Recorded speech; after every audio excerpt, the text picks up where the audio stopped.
Who do you have next? Patrick B. State calls Patrick McGuire. Patrick McGuire.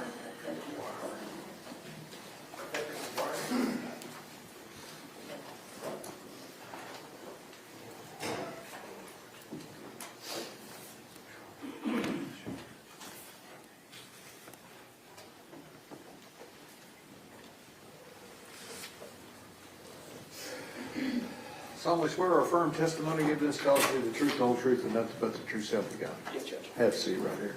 Rule of evidence is in effect, says you cannot be in court unless you're testifying, and once you have testified, do not discuss your testimony with anybody else except the lawyers, okay? Yes, Judge. Mr. Berry. Thank you, Your Honor. Special Agent McGuire, would you please introduce yourself to the jury and spell your first and last name for the court? Yes, sir. My name is Patrick McGuire. I'm a special agent with the FBI in Fort Worth. My first name is Patrick. Last name McGuire, Mcguire. Thank you. And I will tell you that the court reporter is taking down everything that you say, so we're both going to try to talk a little slower and not interrupt each other, all right? Yes. Awesome, thanks. You work for the FBI, is that right? Yes, sir. Can you kind of tell us, one, how long have you been working for the FBI? I've been a special agent for a little over 5 years now. And so if that was 5 years now, 3.5 years ago, you've been about 1.5 years on, is that right? Yes, sir. And what did you have to do? I mean, what kind of education? How did you end up being an FBI agent? Yes, sir. I have my bachelor's degree, and then I was a police officer in the state of Virginia for about 8.5 years before applying for the Bureau. And do they assign you to a specific location? You get to pick where you want to go, or what? You list when you're at Quantico what field office you want to go to, and they assigned me to be in the Dallas field office and then the Fort Worth satellite office. So there are actually FBI offices both in Dallas and Fort Worth, correct? Yes, sir. And is the Fort Worth sort of an auxiliary to the Dallas office, is the main office? Yes, sir. Our main hub is Dallas. And particularly with regard to missing persons cases, where is the FBI got some special kind of resources available that maybe local agencies might not? Yes, sir. It's common for local agencies to request the FBI's help during any kidnapping or missing child investigation. And did you become aware of a missing child investigation that was going on in Wise County back on, beginning on November 30th and through December 1st, December 2nd of 2022? Yes, sir. And can you kind of just describe for the jury how it was that you became aware of it and what you did as a result? Yes, sir. I was called by another agent who was on scene there was a FedEx package that was delivered to the victim address during the timeline of question, and that other agent basically asked me to follow down that box and figure out who delivered it. Okay. So you're running down a lead, is that right? Yes, sir. Okay. And were you working by yourself or with another agent? How does that work? Yes, sir. I was working with another agent. And what was that person's name? Special Agent Lindsay Hogan. Okay. And what did you do first in order to try to investigate that lead? We went to multiple FedEx locations, with the last one finally being the FedEx location in Alliance, to identify where the package originated and left from that FedEx location. And were you able to determine that that package did in fact originate at that location? Yes, sir. Okay. And when you're talking about Alliance, are you talking about Alliance Airport? Yes, sir. The location is right next to the Alliance Airport. And what is at that location? It's a very large facility where they intake and then a lot of trucks leave to go, I'd assume, through most of Fort Worth and the outstanding areas. They have FedEx planes that land there, unload, and then they're distributed from that location to the various areas around Dallas-Fort Worth. Is that right? Yes, sir. And as a result of going to that location, did you talk to anybody in particular? Yes, we talked to one of the managers, Max Drescher, And was he able to give you some information that you then were able to act upon? Yes, sir. He identified that it was in fact a FedEx package that was delivered, and basically identified the route. Overruled. Go ahead. He identified the route that had that package on its delivery. And did he get in contact with any other individuals while you were there in his presence?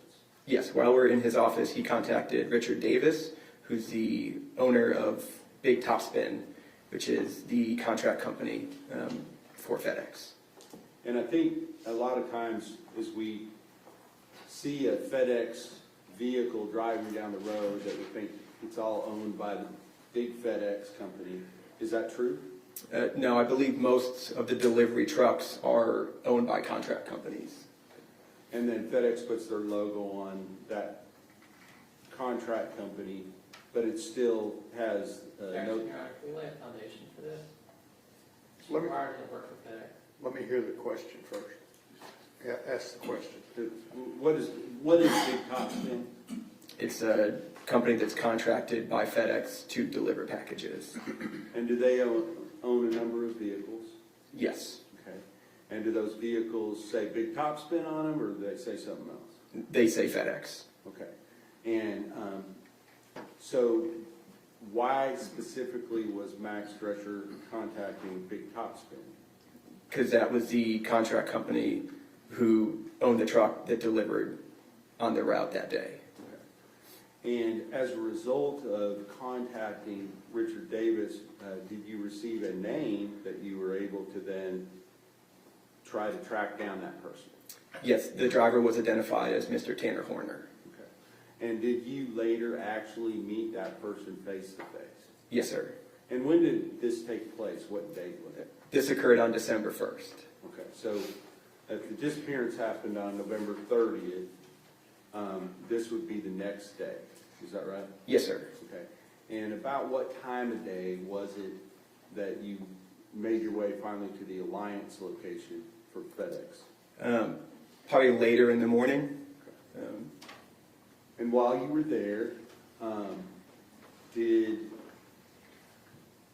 Mr. Davis get in contact with that driver to get you some more information about the particular vehicle? Yes. Okay. And did Mr. Drescher make contact with that driver while you were there and where you could hear both? Your Honor, all this is Let hearsay. me finish asking the question. While you were there and you could hear both ends of the conversation? Objections overruled. You may answer the question. Yes, sir. While we were in Mr. Drescher's office, he contacted via phone Mr. Horner on speakerphone with myself and Agent Hogan sitting in the room to be able to hear it. And was Mr. Horner asked by Mr. Drescher about the specific delivery to the address where the disappearance had occurred? Yes, sir. And what was his response at that time to that inquiry? He advised he did not recall that address or that delivery specifically. And so then as a result of that, what were your next steps? We then went out to Wise County in Paradise to locate Mr. Horner in person and interview him. And did you go directly there, or did you go to the command post where the search for the missing person was taking place? I believe we went directly there. Okay. And so how was it that you knew where to go? We obtained the FedEx delivery sheet to know each delivery and each address. And were you able to gain some information through either Mr. Drescher or Mr. Davis as to sort of where he was on his delivery route at the time that you were going out there to talk to him? Yes, sir. We were told where he currently was and then where he would be in about 45 minutes for the drive time. And so what did you do with that information? We went to where we believed that he would be, and we located him at a delivery location. Okay. And when you went to that location, did you have to wait for him? Was he already there? I believe he was already there. Okay. And so once you saw that the FedEx vehicle was there, did you approach the person? Yes. And do you see the person that you approached at that time here in the courtroom today? Yes, sir. Could you identify him by where he is sitting in the courtroom and maybe describe what he is wearing? Yes, sir. It's a gentleman at the end of this table wearing a light bluish gray shirt and gray slacks. Your Honor, that's the record reflect that the witnesses identified the defendant. Record will so reflect. Was he wearing a shirt and tie at that time? No, sir. What was he wearing? A FedEx uniform, like a black and purple FedEx logo shirt. And may I approach Your Honor? Yes, sir.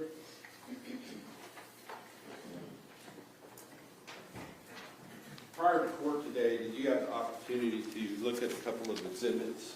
Yes, sir. One of, I'm going to show you first of all State's Exhibit number 30. Do you recognize that? Yes, sir. And is that a CD? Yes. And did I play you a copy of that at that time that we looked at it earlier? Yes, sir. Okay. And does that fairly and accurately, well, it's actually a DVD, I apologize. Does that have a small, short clip on that DVD showing your initial interaction with Tanner Horner from inside of the FedEx vehicle? Yes, sir. Okay. Now, I know it's hard to hear. We're not going to play it at this time because we're having some issues with the sound system. But if the jury wants to play that later, they can look at it at that time. Okay? Yes, sir. State's Exhibit number 29, is that a screenshot from that same video?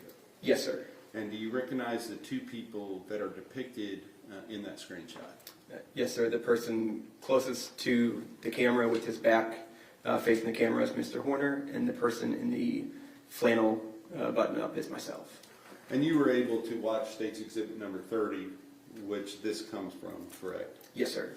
And did it show his face where you can clearly recognize him? Yes, sir. All right, thank you. This time I'll offer into evidence State's Exhibit number 29 and 30.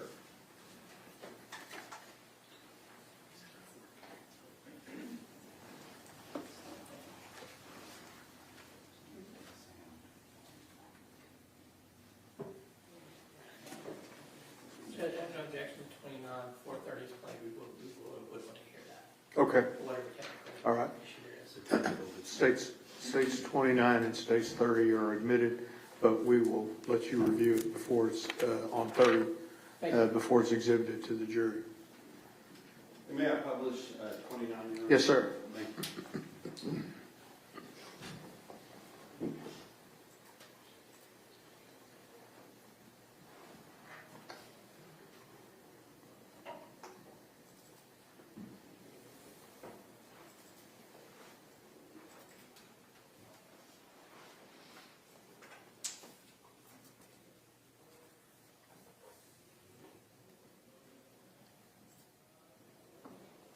And is this the screenshot that's been admitted to State's Exhibit number 29? Yes, sir.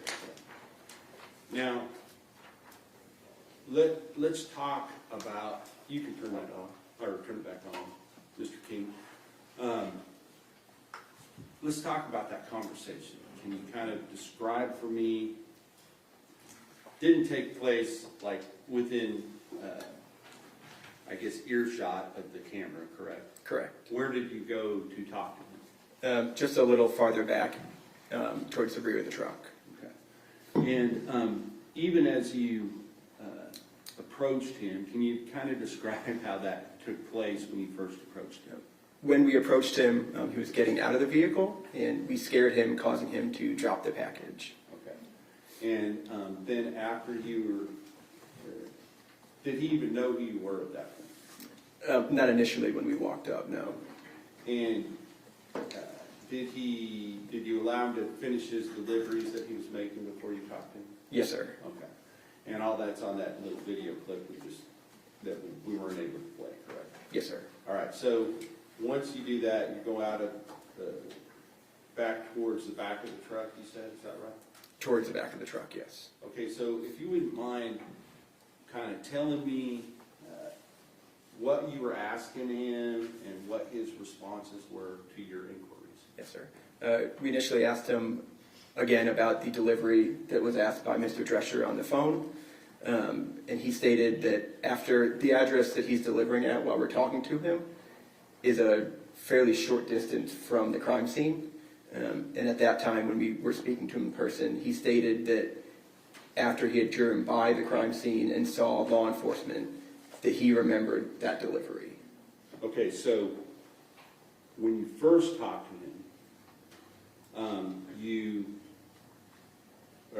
didn't talk to him, but Max Drescher talked to him while you were at the office. Yes, sir. His initial story was he did not remember, is that right? Yes, sir. And then he said he drove back through the crime scene, or he drove back down the same road?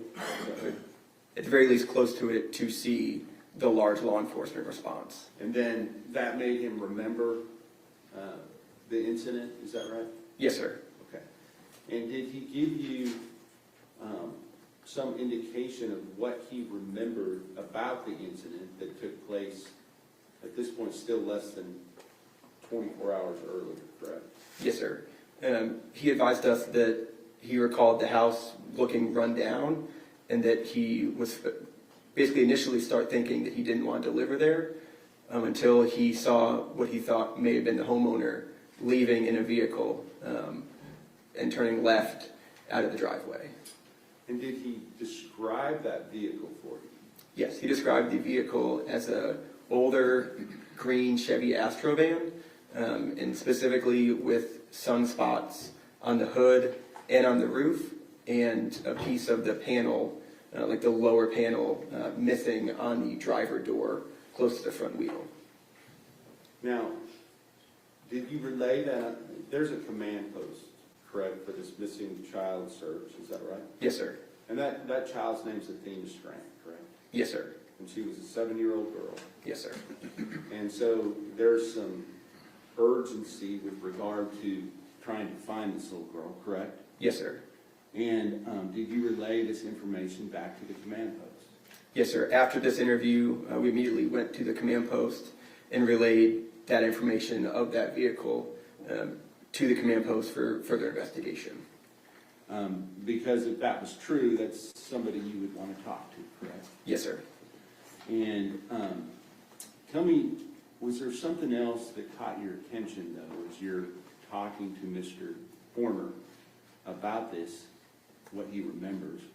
Kind of describe the rest of that conversation and what it was that sort of sparked your interest, attention at that point. Yes, sir. During the majority of the interview, Mr. Horner was very articulate. He answered every question properly. Good back and forth conversation. And then towards the end of the conversation, he got very emotional and almost to the point of crying, and stated to us that he couldn't believe something like this would happen and that he had his own child. So he's acting like a concerned citizen, is that right? Yes, sir. Okay. And in fact, so much so that he's like showing some emotion to you, is that right? Yes, sir. Okay. Did you relay that information back as well? I don't recall if we specifically told that, but we definitely kept note of it. Okay. And so, based upon the information that you got from him at that time, was there an extensive search done for some mysterious green van that might have been leading to a potential lead on this missing child? Yes, sir. There was multiple law enforcement hours spent looking into the van on law enforcement databases and doing physical surveillance on the ground, trying to locate this van. And were resources that were dedicated to finding this missing girl, Athena Strand, that were being used running down other legitimate leads, were they diverted to go look for this green van? Yes, sir. Now, with regard to that search for the green van, was any green van ever located that would have been in the area at that time? Not that I know of. Okay. Now, after you had this initial meeting, kind of describe what happened next with you. We went back to the command post. We relayed this information to the command post, and then were later tasked to interview further family members. And based upon what you already knew, just from, how did you feel about being pulled away from the lead that you were running on at this point to go interview family members? We were a little concerned by it. We were still interested in Mr. Horner. We still had some unfinished questions that we were concerned about. And do you know a person by the name of Joe Espinoza? Yes, sir. And who is he? He's a Texas Ranger assigned to this case. And did you relay to him the information about this first meeting? I don't believe directly. We told it to the command post. Okay, the command post, but the information's running through him at the command post. Correct. Okay. So with regard to that, further investigating Mr. Horner, were you able to get back to that at some point later in the day? That next morning, we began further investigating it. Wasn't there a second meeting that took place on December 1st? Yes, sir. Before we spoke to family. Okay, understood. Okay, Yes. so we're not there yet. So you Correct. didn't speak to family in between the two meetings, is that right? Correct. All right, so let's just go from the point of the end of the first meeting, what we're looking at here, and kind of describe what steps you next took leading up to a second meeting. We further asked Max Drescher from FedEx for more information about his deliveries on the date question, and we were given basically multiple deliveries during the time frame that we were concerned about, that we wanted to ask Mr. Horner about more. And were you able to actually get FedEx to, I believe there was some type of a grand jury? Objection, Your Honor, lady. Let me hear the question. I'll start again. Okay. With regard to what you did with regard to FedEx, since you were already in contact with them, did you then later issue a subpoena for the information that was used to ultimately run down this lead?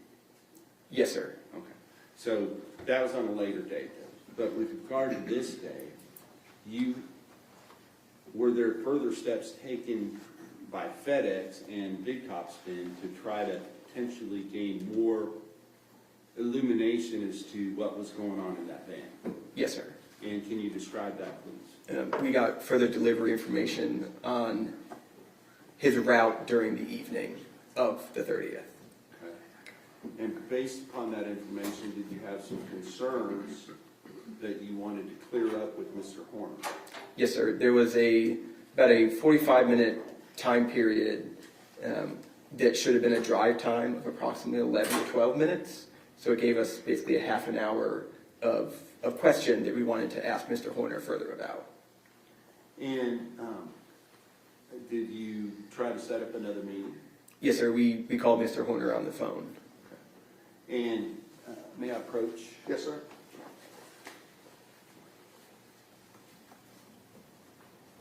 And actually, at some point during that conversation, did you get cut off in that conversation? Yes, sir. At some point, the call dropped. And so we've already admitted 30, but there's also, I think it's 30 and 31 are that second conversation, and then 28 would have been the first conversation. Is that right? Yes, sir. Okay, I apologize, I misspoke on the numbers earlier, so it was 28 rather than 30 as far as the first call. Yes, sir. So with regard to states 30 and 31, states 30, the beginning of that phone call, before it got cut off, and states 31 when Mr. Horner called you back. Yes, sir. Okay. And you've listened to those prior to court today, correct? Yes, sir. And does that fairly and accurately represent both ends of that conversation? Yes, as far sir. as the audio goes? Yes, sir. Okay. Now, with that understanding of the mistake that I made a moment ago, I will re-offer 30 as a part of the second video, as well as 31, and then 28 as the first call, first video. 30, 30. These are the two.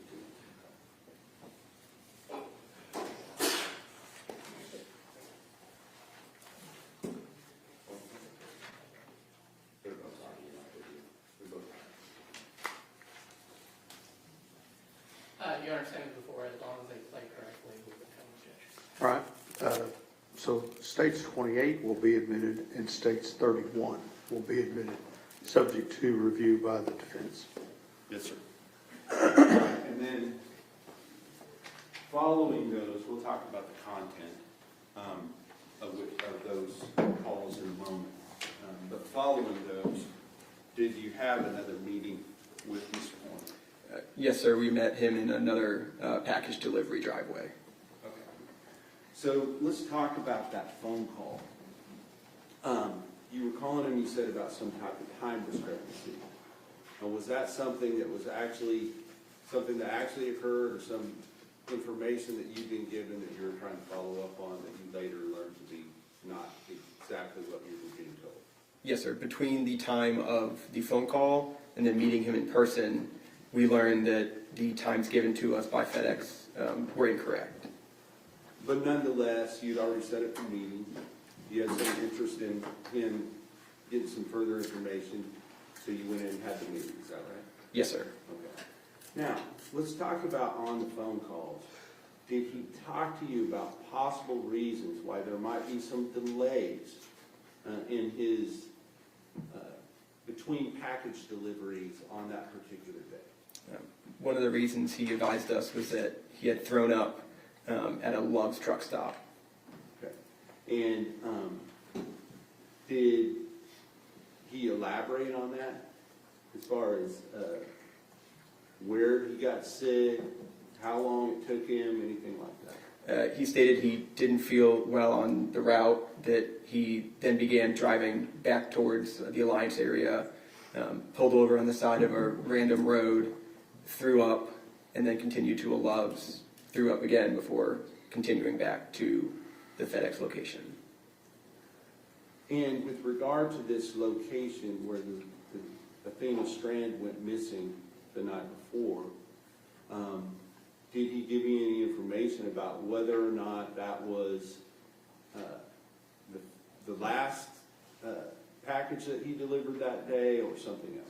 Yes, sir. That was the last package that he had delivered that day. And he admitted that to you at that time, is that right? Yes, sir. Did that pique your interest even further? Yes, sir. On the information we obtained from FedEx, that was the last package he had delivered that was not marked as delivered in the FedEx system. And then after that, he had another approximately 4 or 5 packages that he was supposed to deliver after the one to the Strand household and did not deliver them. So, but he's telling you that's because he got sick, is that right? Yes, sir. All right. So, you go and you meet with him during those conversations, did you set up a place where you could meet again? Yes, sir. He advised us where he was on the package delivery route and an address to meet him at. And prior to court, did you see a screenshot of you as you're approaching him during that? Yes, sir. May I approach your honor? Yes, sir.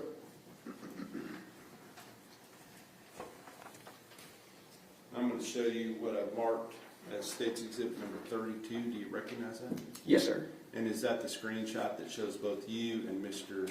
Horner at the time of the second meeting? Yes, sir. I'll offer in the evidence State's Exhibit 32.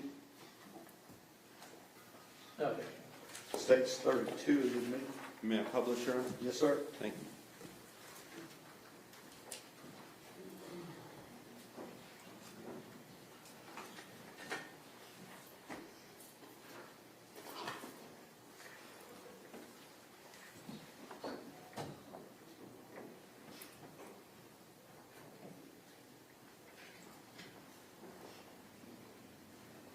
And this person walking up here, who's that?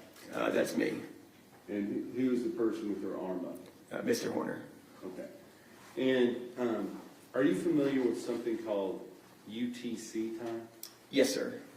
And what is UTC time? That's just the standard time a lot of video devices and basic electronics will use as a standard time. Okay. And is it sort of like, I always heard Greenwich Mean Time. Is it something like that? Yes, sir. And so when you measure other time zones, do you measure them by UTC plus a certain number of hours or UTC minus a certain number of hours?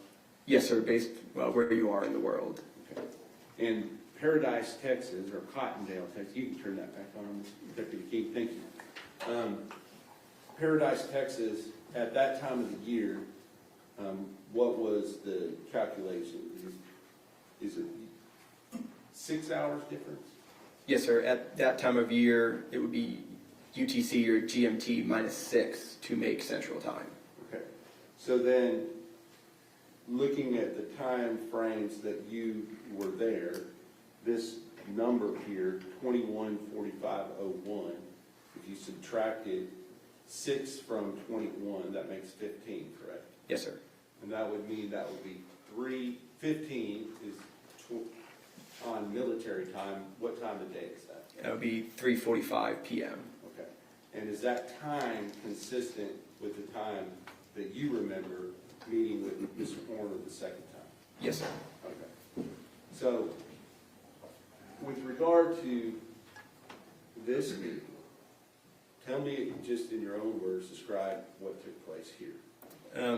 We initially spoke about the time discrepancy again, and basically told him that what we spoke about on the phone, we learned now to not be true. And then we further asked him about the green van that he had initially told us during the first interview. And did you do something more than just ask him about it with regard to the green van? Yes, sir.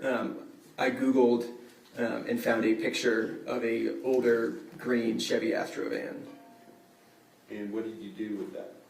I showed Mr. Horner my phone and asked him if the vehicle on the screen matched what he saw in the driveway the day before. And what was his response? He stated that vehicle was very similar to the one from the driveway. Okay. And can I approach again, Your Honor? Yes, sir.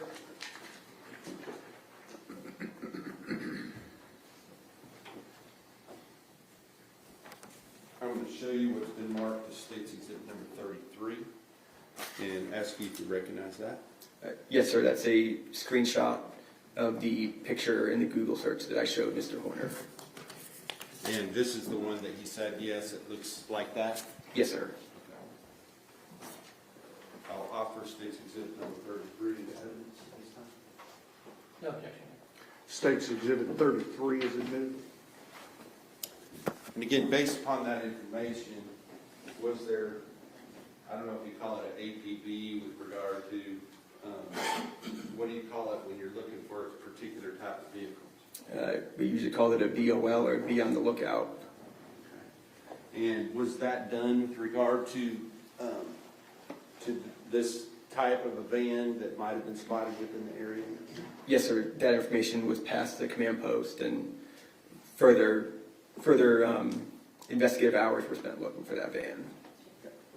So, at the end of this meeting with Mr. Horner, kind of tell us how it went down as far as you're meeting with him, you get this information, and then what happens?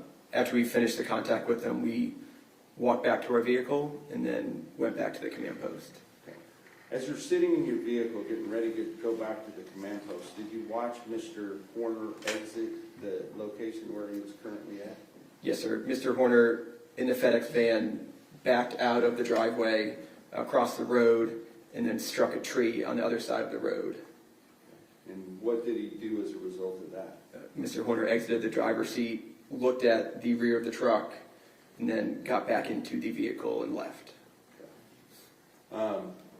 Did you find that odd, given what you just talked about? Yes, sir. Okay. Did he seem to be paying close attention to what he was doing at that point? No, sir. Now, with regard to other things that you did with regard in this investigation to try to find Athena Strand, can you kind of just give us a brief synopsis of those things? So after we did the second interview, we went back to the command post, and then that was when we were tasked with interviewing further family members. Okay. Now, based upon your conversations with Mr. Drescher and Mr. Davis, were they trying to obtain some more potential evidence as to what might have happened? Objection, hearsay. Sustained. Did you ask them to obtain some more evidence? Yes, sir. Later on the 1st and early into the 2nd of December, we obtained further information from FedEx. Go ahead, you may answer. We obtained from FedEx further information of Mr. Horner's delivery route on the 30th and on the 1st. Was there some indication that there might be video in this van? Yes, sir. We were also advised that all the vans were equipped with a dash cam.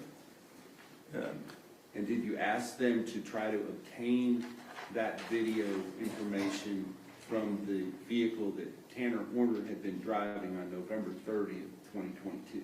Yes, sir. Now, was that able to be done on the 1st? No, sir. But on the 2nd, did you receive video from that van? Yes, sir. During the afternoon of the 2nd, we obtained video from Velociter, which is the company that runs the dash cams. Now, were they able to give you a full video of the entire event? At the time, during the afternoon of the 2nd, no, sir. The first video we obtained was basically a phone recording of a screen of the dash cam. Did you see something on that piqued your interest? Yes, sir. It was a phone screen recording of a video of Mr. Horner placing a small girl into the back of his FedEx van. And was the time on that video consistent with the time that Athena Strand went missing? Yes, sir, as far as I recall. Now, at approximately the same time, based upon other information that you had already obtained with regard to the routes and those sort of things, was there action being taken to try to detain Mr. Horner? Yes, sir. At the same time that we obtained that video, myself and Agent Hogan were doing surveillance on Mr. Horner during his route on the 2nd. So, for a little while on the 1st, you were diverted to speak to family members. Why was it that they were focused on speaking to family members when you're in the middle of investigating this one? A lot of time during law enforcement investigations into a missing child abduction, your family is likely suspects. So one of our initial jobs is to follow any lead, but usually talk to the family and identify further leads from them. And so, because you all do, I guess, the big thing that you see on TV with the FBI is profiling, right?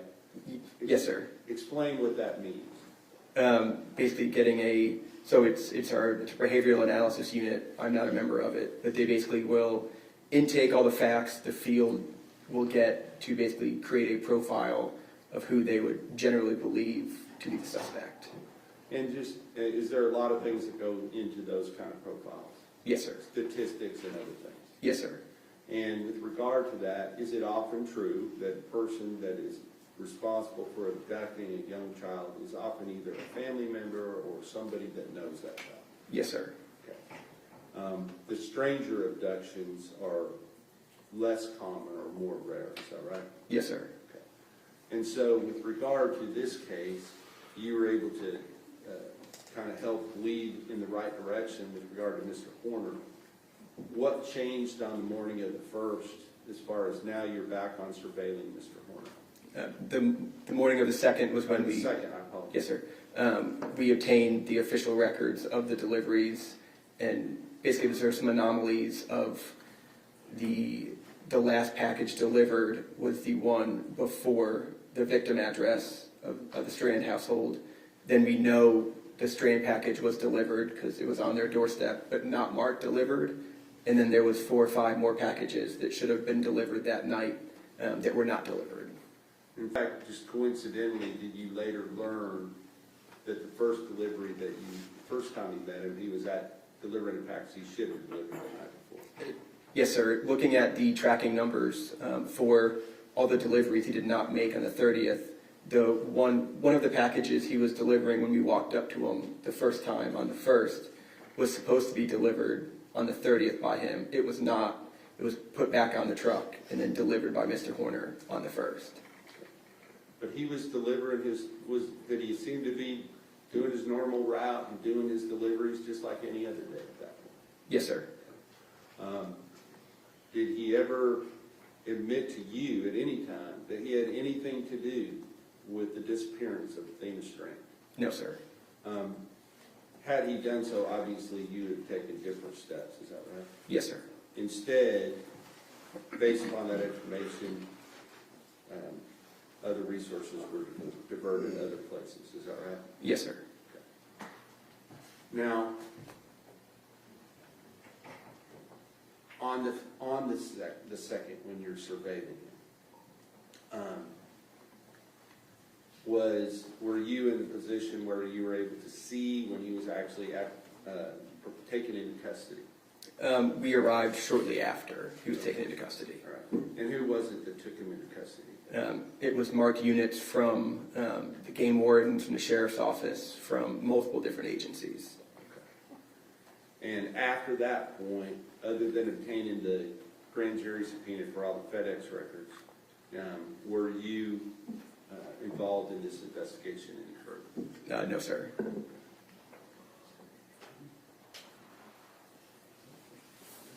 I'll pass the witness. Cross-examination.